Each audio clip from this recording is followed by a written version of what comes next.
Seek God. Pag meron kang pananampalataya, hanapin mo ang Diyos.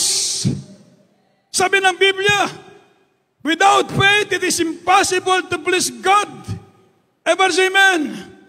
And those who diligently seek Him, mga minamahal, those who diligently seek Him will find rest, peace, ever say amen, reward. Palapakan natin ang ating mabait na Diyos, ever say amen. Tatanggap ng ganti, tayo humanap sa Diyos, nandito tayo, ikay tumoktok at ikay pagbubuksan, sabi ng Biblia, hanapin mo siya at siya'y masusumpungan, tumawag ka at siya'y sasagot sa iyo. Everybody say, praise the Lord. Yan ang pananampalataya. Hanapin mo ang mahal na Panginoon. Sa lahat ng circumstances sa buhay natin, kailangan natin ang Diyos. Everybody say, amen. Kailangan mo ang Diyos sa lahat ng anggulo ng iyong buhay sa daigdig na ito. Sabi ng Biblia, in the beginning, God created the heavens and the earth.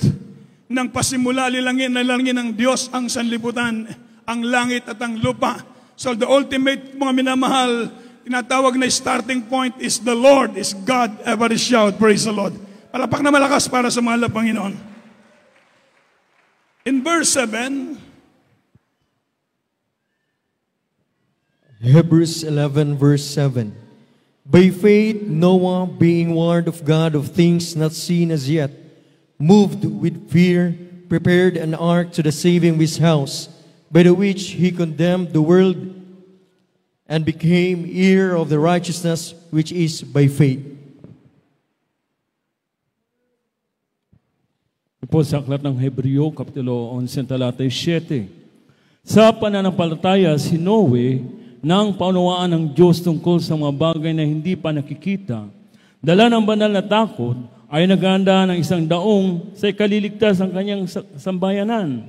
Na sa pamamagitan nito ay hinatulan niya ang sanlibutan at naging tagapagmana ng katwiran na ayon sa pananampalataya. O, isang malakas na palakpak para sa mahal na Panginoon. Praise the Lord. Ano po ang sabi po ng Biblia? Si Noe. Si Noe, sabi po ng Biblia, during the days of Noe, the Lord our God, mga minamahal, speak to Noe, mga minamahal. Amen. Sabi ng Diyos kay Noe, Noe, you must prepare an ark, amen, to save your family. Ever say amen. At ang sabi ng Biblia, Noe, mga minamahal, being warned of God of things not seen, yet moved with fear, prepared an ark to the saving of his house. Ever say amen. Sa panahon ni Noe, tumalima siya sa utos ng Diyos. Hindi nakikita ni Noe na merong baha. Hindi nakikita ni Noe na masama ang panahon. Subalit ang sabi ng Diyos, maghanda ka, Noe, ng arka. Mga napakahirap sigurong gawin yun. Everybody say amen. How many years si Noe nag-preach ng gospel? Almost 120 years. During the days of Noe, he preached the gospel almost 120 years. There were no signs were given by God, mga minamahal. Only Noah's righteous life was given by God for mankind to believe. Walang tanda na binigay ni Noe, ng Diyos kay Noe. Subalit sa ating paglilingkod ngayon, napakaraming himala, napakaraming tanda na tayo naglilingkod sa Diyos. Ever say amen. Si Noe, sabi ng Biblia, being warned of God of things not seen yet, as yet, moved with fear, prepared an ark to the saving of his house. So during the days of Noah, napakagandang halimbawa. Naggumawa si Noah ng arka doon sa bundok, 100 miles away from the sea. Pag gumawa ka ng barko, diyan ka gagawa ng barko sa dalampasigan. Ever say amen. Si Noah gumawa ng barko doon sa bundok. Kaya sabi ng mga tao, nasiraan na ng bait si Noah. Ever say amen. Siyempre, paano makaabot doon ng tubig? Napakalayo ng dagat doon sa bundok. Pero si Noe walang pakialam, basta't sumunod siya sa utos ng Diyos. Ever say amen? Sa ating paglilingkod, minsan ganun ang sinasabi ng mga taong sanlibutan, oh, anong makukuha niyo dyan sa praise the Lord, praise the Lord? Hindi nila alam ng ating nakukuha nito ang kagalakan sa ating paglilingkod sa ating mahal na Panginoon. Amen? Si Noe, 120 years. Walang signs and wonders and miracles. Kahit isa, wala. Pero dito sa atin, mga minamahal, nakita natin yung mga karamdaman pinapagaling ng mahal na Panginoon. So faith, mga minamahal, has confidence in His Word. Ever see, amen? Pananampalatayang confidence in His Word. Meron kang tiwala sa salita ng Diyos. Kaya tayo naglilingkod ngayon dahil meron tayong tiwala sa salita ng Diyos. Ever see, amen? Sabi po ng Biblia in verse 8, mga minamahal kaindig. Hebrews 11 verse 8. By faith, Abraham, when he was called to go out into a place which he should after receive for inheritance, obeyed, and he went out not knowing whither he went. Dito po sa Hebreo, Kapitulo 11, talatay 8. Sa pananampalataya si Abraham nang tawagin ay tumalima upang pumaroon sa isang dakong kanyang tatanggaping mana at siya yumaon na di nalalaman kung saan siya paroroon. Everybody shout, praise the Lord. Ang sabi ng Biblia, pananampalataya, obey His commands. Ever say amen? Obey His commands. Tumalima siya sa utos ng Diyos. Ang taong may pananampalataya, tumatalima siya sa utos ng Diyos. Ever say amen? Makikilala mo ang taong may pananampalataya sapagkat tumatalima siya sa utos ng Diyos. Sa atin mga minamahal, sabi nga ng Biblia, search your heart if you are in the faith. Ever say amen? Susihin mo ang iyong sarili kung ikaw ba ay tumatalima sa utos ng Diyos o hindi. Kapag ikay tumatalima sa salita ng Diyos, ibig sabihin, meron kang pananampalataya sa Diyos. Kapag hindi ka tumatalima, ibig sabihin, wala kang pananampalataya sa Diyos. Everybody shout, praise the Lord. Obey His commands. Si Abraham, he obeyed the commands of God. Amen.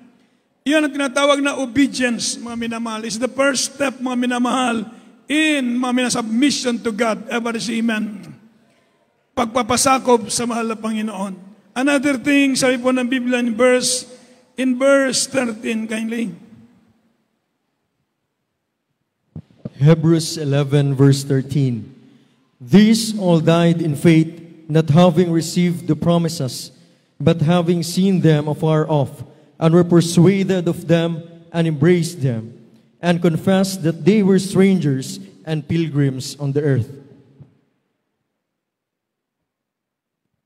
Dito po sa aklat ng Hebreo, Kapitulo 11, talatay 13. Ayon sa pananampalataya ay nangamatay ang lahat ng mga ito na hindi kinamtan ang pangako, ngunit kanilang nangakita na natanaw mula sa malayo at kanilang ipinahayag na sila'y pawang taga-ibang bayan at manglalakbay sa ibabaw ng lupa. Everybody shout, praise the Lord.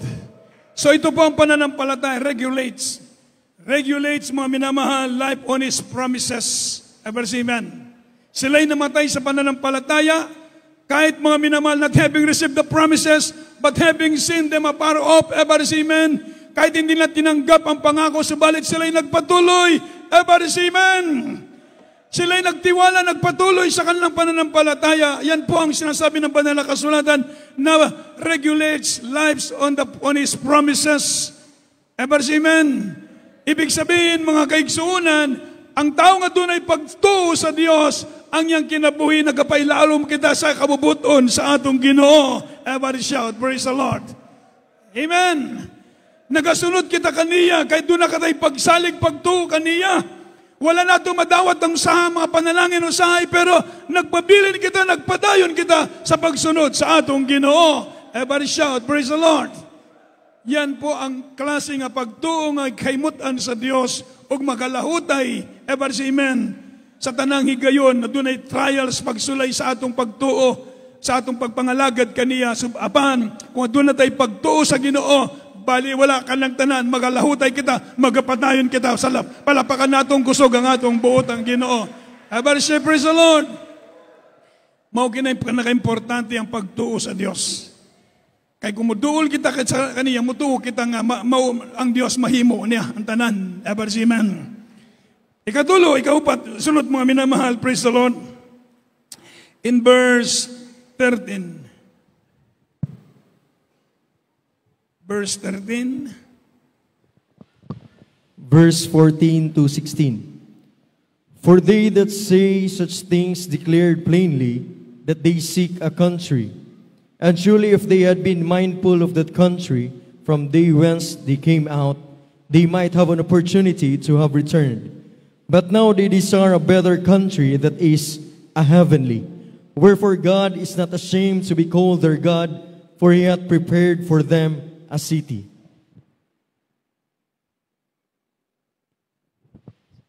Dito po sa aklat ng Hebreo, Kapitulo 11, talatay 14 hanggang 16. Sapagkat ang mga nagsisipagsabi ng mga gayong bagay ay nagpapakilalang hinahanap nila ang lupaing kanilang sarili at katotohanan kung kanilang naaalala yung lupaing kanilang pinanggalingan ay nagkaroon sana sila ng mabuting pagkakataon upang bumalik. Ngunit ngayon ay nagnanasa sila ng lalong magaling na lupain sa makatid bagay ang sa langit. Kaya hindi sila kinahiya ng Diyos na tawaging Diyos nila sapagkat Kanyang ipinaganda sila ng isang bayan. Everybody shout, praise the Lord. Makusog ka palakpak para sa Ginoo, maigsoon. Praise the Lord. Amen. Amen. Sa ay magtagalog, magkaiso kay dagantang naminaw nga mga atong mga kaigsuunan sa gawas. Everybody say amen. Amen. So ang ating mga preaching diri, giniplay dito sa atong mga international outreach. Kaya minsan nagtatagalog po tayo at sagul-sagulan natong English. Everybody say, praise the Lord. Amen. So ang pananampalataya, ang pagtuo mga kaigsunan, reject the spirit of this present evil age. Importante kini sa verse 13. Everybody say amen. In verse 13, sabi po ng Biblia, palihog lang sa IT, sa verse 13, sabi po ng Biblia sa verse 13, mga kaigsunan, these all died in faith, not having received the promises, but having seen them afar off, and were persuaded of them, and embraced them, and confessed that they were strangers and pilgrims on the earth. Reject. Ibig sabihin, reject nila ang kalibutan. Kanato mga kaigsunan, ng mga magtotoo sa Diyos, i-reject nato ang kahilayan sa kalibutan. Palapakan nato ang Ginoo, maigsoon. Amen. I-reject nato ang kahilayan. Kay kining maong kahilayan, mga kaigsunan, di makatabang ka nato. Mabuhi kita sa kahilayan, buhi ka pa, patay ka ng daan sa tubangan sa Ginoo. Amen. So reject this present evil age. Ibig sabihin sa likway, amen. Mga minamahal, ang ibig sabihin, tanggihan natin ang kasalanan sa daigdig na ito. Tayo nabubuhay, strangers lang tayo, estranghero lang tayo dito, tayo maglalakbay lamang. Our homeland is in heaven. Never is amen. Our citizenship is in heaven. Amen. Our name registered in heaven. Amen. Our inheritance is in heaven. Palapakan natin ang ating mahal na Panginoon. Meron kang mansyon sa langit. Tandaan mo yan. Pag ma-miss mo ang paglilingkod mo sa Diyos, wala kang mansyon sa langit. Amen. Tandaan po natin yan. May mansyon tayo sa langit. Nandoon yung ating inheritance. Our name registered in heaven. Nakasulat ang inyong pangalan sa aklat ng buhay. Kaya napakabalad ninyo. Napakabalad natin. Everybody say, praise the Lord. Isip-isipin mo 1,000,000 times. Bulay-bulayan mo sa iyong sarili. Sa 1,000,000 kabeses. O napakapalad ko pala ang aking pangalan nakasulat sa aklat ng buhay. Meron akong mansyon sa langit. Mga minamahal, hindi ka pa maglilingkod sa Diyos, hindi ka pa magalak, palapakan natin ng malakas ang ating mahal na Panginoon. Dito, meron kang mansyon dito, very proud ka na, meron akong mansyon. Meron akong brand new sasakyan. Vulnerable yan, never say amen. Ibig sabihin, mga minamahal, masisira, laluluma yan. Never say amen. Pero yung sabi ng Biblia, mismo ang Diyos, sabi ng Biblia, I prepared a mansion you in heaven. Never say, praise the Lord. Ihanda ko kayo ng mga mansyon sa langit. Ever say, praise the Lord. Kaya mga minamahal, kung wala kang pananampalataya, sabihin mo, hindi totoo yan. Napakalayo sa katotohanan yan. Bahala ka na. Basta ako, naniniwalang meron akong mansyon sa langit. Palapakan natin ng malakas ang ating mahal na Panginoon. Ever shout, praise the Lord. Hindi ka naniniwalang meron kang mansyon sa langit, ibigin mo sa liputan. Nasa iyon. It's your own choice. Ever say amen. Kung gusto mo ng kalayawan, hala, sige. Huwag mo pugong nimo. Ever say amen. Pero mabura ang pangalan mo sa langit. Totoo yun. Anong sabi ni Moses? Sabi ni Moses sa ating dakilang Diyos, Sabi ng ni Moses, kapag hindi mo pinatawad itong milyon na tao na ito, burahin mo ang aking pangalan sa langit, sa aklat ng buhay. Sabi ng Diyos, hindi pwede. Yung lamang nagkasala, ang buburahin ko sa langit, ikaw hindi. Everybody say amen. So mga minamahal, work out your own salvation. Darating ang araw, halos mapatid na yung ugat namin dito sa kakasinggit. Everybody say amen. Di pa mo magpatuo, mga minamahal, pagdating ng araw, kang Ginoo, mo yung siya, tanawan akong preacher, apit na mapugto ang iyang ugat sa iyang liog, di ka pa magpatuo. Everybody say amen. So ikaw ang alkansi. Palapakan natin ang malakas ang ating mahal na Panginoon. Everybody say amen. Mga minamahal, napakasarap maglingkod sa Diyos. Napakasarap. Yung kapatid ko, mga minamahal, nasa operating room. Segundo na lang, mga 30 minutes na lang, operahan na siya. Pinag-pray ko through phone. Nandun ako sa Australia, pinag-pray ko lang sa cellphone. Wala pang 30 minutes na ulian. Gipagawa sa hospital, sa operating room. Amen? Pinalabas ng Diyos sa operating room dahil nabalik ang kanyang lakas. Pinauwi sa bahay. Ngayon, malakas na malakas. Palapakan natin ang malakas ang ating mahal na Panginoon. Paano ka hindi maglilingkod sa Diyos? Paano hindi ka maniwalang may Diyos? Hindi sayang ating paglilingkod na ito. Amen. So sabi ng Biblia, mga minamahal, perseverance in testing.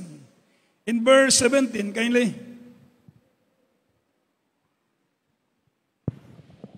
Hebrews 11:17.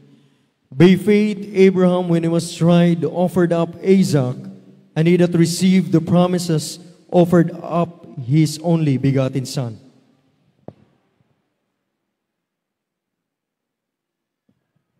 Dito po sa Hebreo Kapitulo 11, talatay 17. Sa pananampalataya, nang subukin si Abraham, ay hinihandog si Isaac. O siyang tumanggap na may galak ng mga pangako, ay siyang naghandog sa kanyang bugtong na anak. Everybody shout, praise the Lord. Perseverance in testing. Ibig sabihin, makalahutay ka sa mga pagsulay. Everybody say amen, in testing. Makapadayon ka. Taliwala sa mga pagsulay sa imong kinabuhi, nagapadayon ka, perseverance in testing. Nagpapatuloy ka sa kabila ng mga pagsubok, nagpapatuloy ka sa paglilingkod sa Diyos, yan ang totoong merong pananampalataya sa mahal na Panginoon. Everybody say amen. Hindi pagdating ng testing, mga minamahal, aatras ka na. Ayaw mo ng testing. Kaya nga ka tinetesting para makita ang iyong totoong paglilingkod pananampalataya sa Diyos. Amen. Tandaan natin, mga minamahal, ang pagtesting sa ating paglilingkod pananampalataya, ito ang patunay na meron kang pananampalataya sa Diyos. Paano ka masusukat? Paano masusubok ang iyong pananampalataya kung walang testing? Kung walang trials? Amen. So, pag-testing sa ating pananampalataya, ang sabi po ng Biblia, perseverance in testing. In other words, mga minamahal, tayo nagpapatuloy. At ang sabi po ng verse 25, kindly, verse 25 muna tayo, at saka 27. Malapit na magtapos, mga minamahal, praise the Lord. The book of Hebrews, chapter 11, verse 25 and 27. Choosing rather to suffer affliction with the people of God than to enjoy the pleasure of sin for a season. 27. By faith he forsook Egypt, not fearing the wrath of the king, for he endured as seeing him who is invisible.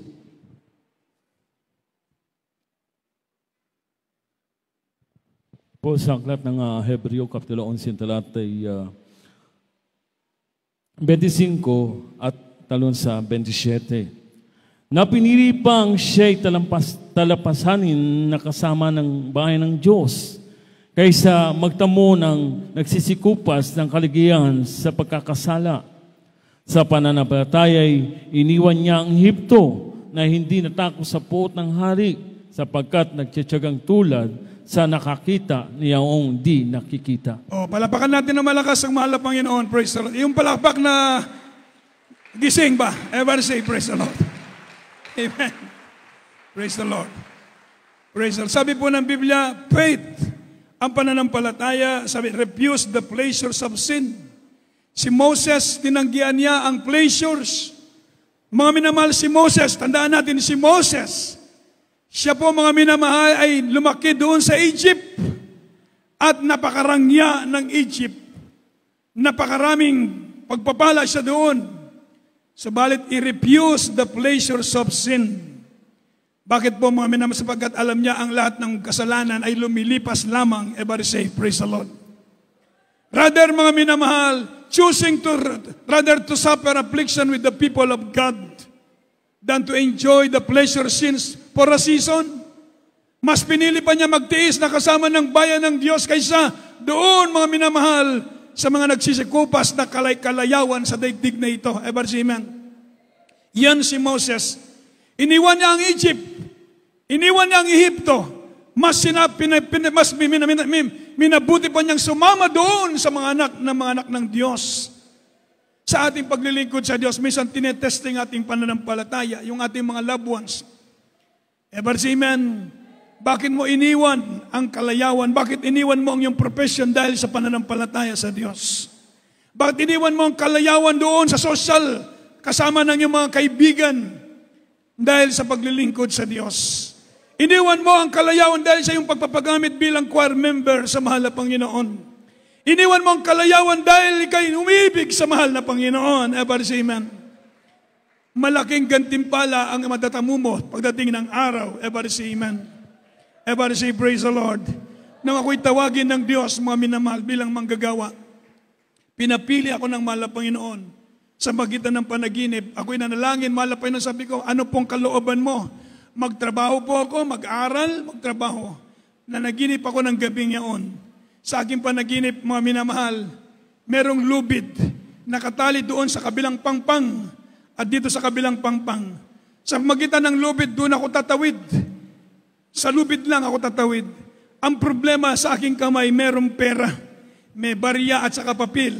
Pag hawak ko sa lubid, nabibitawan ko yung lubid dahil yung pera nasa kamay ko. Paano ako makahawak? Paano ako makahawak sa lubid? Kung may pera yung kamay mo, kung may pera, may barya yung kamay mo, paano mo mahawakan ng lubid? Paano mo mahawakan ng ganon? Hindi mo mahawakan. Ibig sabihin, maliwanag ng kalooban ang salitaang pangungusap ng Diyos. Sabi ko, hindi talaga ako pwede para siyan. So mga mula noon, itinatak ko na sa isip ko, iwanan ko ang kayamanan sa daigdig na ito. Unahin ko ang kalooban ng Diyos. Ever say, praise the Lord. During that time, nag-aaral ako sa kolehiyo sa All Angel University sa Angeles City. Pwede ako magtapos ng kahit anong kurso dahil ang apat kong kapatid nasa abroad. Mga minamahal, sabi ng aking mama, ano maging kinabukasan mo? Ba't iiwanan mo ang iyong pag-aaral? Maano maging kinabukasan mo? Hindi ko masagot sa oras na yun ang aking mother. Ang sabi ko, may calling ang Diyos. May tawag ang mahal na Panginoon. Yun lamang nasa isip ko, susunod ako sa mahal na Panginoon. Mga minamahal, sinunod ko ang kalooban niyo ng mahal na Panginoon. Ngayon, 40 years na ako dito sa church by the grace of God. Mga minamahal, nakita ko, hindi ako pinabayaan ng mahal na Panginoon. Everybody say, praise the Lord. Ang aking prayer, dinidinig ng Diyos. Sino ako para pakinggan ng mahal na Panginoon? Everybody say, amen. Napakaraming himala ang ginawa ng Diyos sa aking pamilya. Kaya mga kapatid, sa ating paglilingkod, kailangan magkaroon tayo ng pananampalataya sa mahal na Panginoon. Everybody say, amen. Magkaroon tayo ng tiwala sa Diyos na gagawin ng Diyos ang mabuti para sa atin. Huwag tayong ihiwalay. Huwag nating ipagpalit ang Diyos. Everybody say, amen. Kung ipagpalit mo ang Diyos sa kalayawan sa sanlibutan, hindi ka karapat-dapat sa kaharian ng Diyos. Subalit kung piliin mo ang mahal na Panginoon, maglingkod ka sa Diyos, ina-enjoy naman natin ang buhay Kristiyano. Everybody say amen. Payapa kang matulog, gigising ka ng umaga, nasa protection ka ng Diyos, pinagpala ang iyong trabaho, pinagpala ang iyong negosyo. Ano pang hinahanap natin? Huwag lang natin ibigin ang kasalanan. Everybody say, praise the Lord.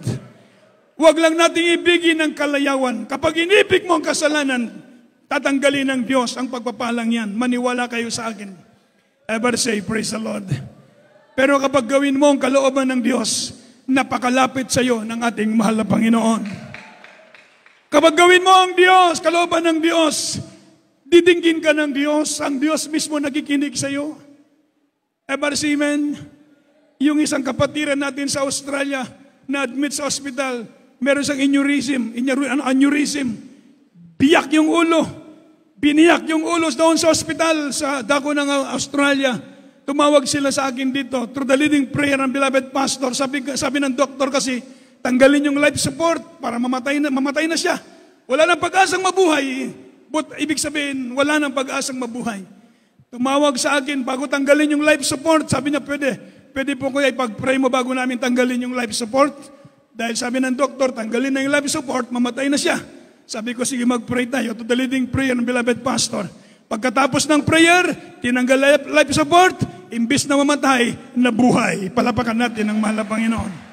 Ngayon, buhay na buhay. Nandoon, never see man. Sa ibig sabihin, totoong Diyos. Palapakan natin ang malakas ang ating mahal na Panginoon. Kaya mga minamahal sa mga ginagawa ng Diyos na yan sa ating buhay, magkaroon tayo ng pananampalataya. Yung pananampalataya, handa tayo magtiis para sa mahal na Panginoon, perseverance in testing, tayo makapadayon, taliwala sa mga pag-testing, amen? Reject the pleasures of this present evil age. Isalikway ang kasalanan, meaning kalibutan na, ever see, amen? Amen. Sabi, seek God, pangitao ng Ginoo. Believe in His goodness. Obey His commands. Regulate our lives in the promises of God. Ever see, amen? Yan ang pananampalataya. Ever see, amen? At ang pananampalataya, believe in spiritual reality. And leads to righteousness. Nagapadayon kita, nagkipamatarong kita sa Diyos tungkol sa atong pagtuo. Dalaygon ang atong buotang Ginoo. Palapakan natin na malakas ang ating mahal na Panginoon. Magapanindog kitang tanan, Mike Soon.